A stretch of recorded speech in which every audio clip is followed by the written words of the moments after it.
Assalomu alaykum Kumbo. Assalomu alaykum. Va alaykum assalom. Farangiz o'zlarimi? Ha, men. Xayrli kunlar bo'lsin. Yaxshimisiz? Bezovta qilmadimmi? Yo'q, rahmat. Assalomu alaykum. Va alaykum assalom. Biz sizga hozirda yaqinlaringizning iltimoslariga binoan kutilmagan qo'ng'iroq loyihasidan qo'ng'iroq qilyapmiz. Shu loyiha boshlovchisi Mumtoz Begim bo'laman. Sizni bugungidek go'zal ayyomlar, shukronalik, shodiyonali kunlar bilan chin qalbimizdan samimiy muborakbod etamiz. Alloh xayrli qilsin, yoshingizga yoshlar qo'shilsin. Bir inson uchun nimaki baxtlar, saodatlar bo'lsa, hammasini siz uchun tilab qolamiz. Ha, rahmat.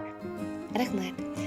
Bugun bizning loyihamizga sizga atalgan eng chiroyli tabriknomalar, dilnomalar yetib kelgan, sizni tabriklash va xursand qilish uchun. Nima deb o'ylaysiz? Ushbu tabriknomalarni bizning loyihamizga yo'llagan yaqin insoningiz kim bo'lishlari mumkin? Taxmin qilib ko'ring-chi. Dadam bo'lishi mumkin. Albatta. Ayni daqiqalarda barcha yaqinlar nomidan sizni juda ham yaxshi ko'ruvchi ana shu mehribon dadajoningiz Feruzbek aka sizni bugungi tavallud ayyomingiz bilan muborakbod etmoqdalar. Ha, rahmat. Rahmat. Ularga hamrohlikda onajoningiz Yulduzxon opa, opangiz Shahrizoda hamda ukangiz Shohruxbek, Lubatxon opalar hamda Jamilaxon, Bo'liboy bobolar va onalar hamda barcha yaqinlaringiz nomlaridan ham qabul qilasiz. Ha. Ularning sizga atalgan tabriknomalari, dilnomalari bor ekan, agar ruxsat bersangiz ushbu tabrik xatlarini sizga o'qib berardim, maylimi? Mayli.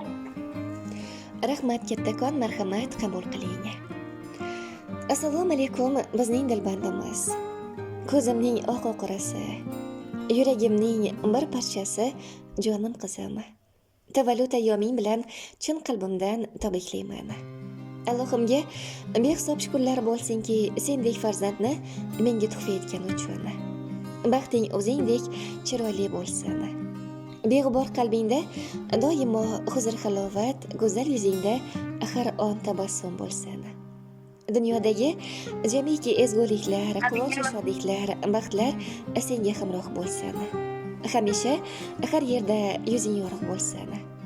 Allohim dunyodagi eng baxtli insonlar ham havas qiladigan baxtni senga ato etsin. Seni juda ham yaxshi ko'raman. Umring uzoq, xayrli, sermazmun umr ko'rishingni hamda menga baxt va kamolingni ko'rib yurishni Allohimdan nasib alashini so'rab qolamiz. Tavallud ayyoming muborak bo'lsin. Jonim bo'lar shirin so'zi, kulib boqsa qora ko'zi. Dunyoyimga shodlik o'zi, beg'uborim asal qizim. Bahor kabi sabo misoli, har nafasim havo misoli. Sevgimizning baxti timsol, beg'uborim asal qizim. Baxtlaringga baxtni qo'shib, shodliklardan yurgin jo'shib. Yurgin 90-100dan oshib, beg'uborim asal qizim. Doim shodon aqli bo'lib, baxtlilardan baxtli bo'lib. Unib o'sib, taxtli bo'lgan beg'uborim asal qizim deya ushbu go'zal nomalar siz uchun. Sizni ham yaqinlaringizga aytmoqchi bo'lgan dil so'zlaringiz bo'lsa, marhamat, eshitamiz. Hamma oiladagilar mening baxtimga doim sog' bo'lsin. Meni 100 yoshimgacha ko'rib yursin. Ilohim, rahmat, salomat bo'ling. Qimmatli vaqtingizni biz uchun ajratganingiz hamda samimiy suhbat uchun rahmat kattakon. Doim mana shunday yaqinlar ardog'ida bo'ling, salomat bo'ling, o'zingizni ehtiyot qiling. Rahmat.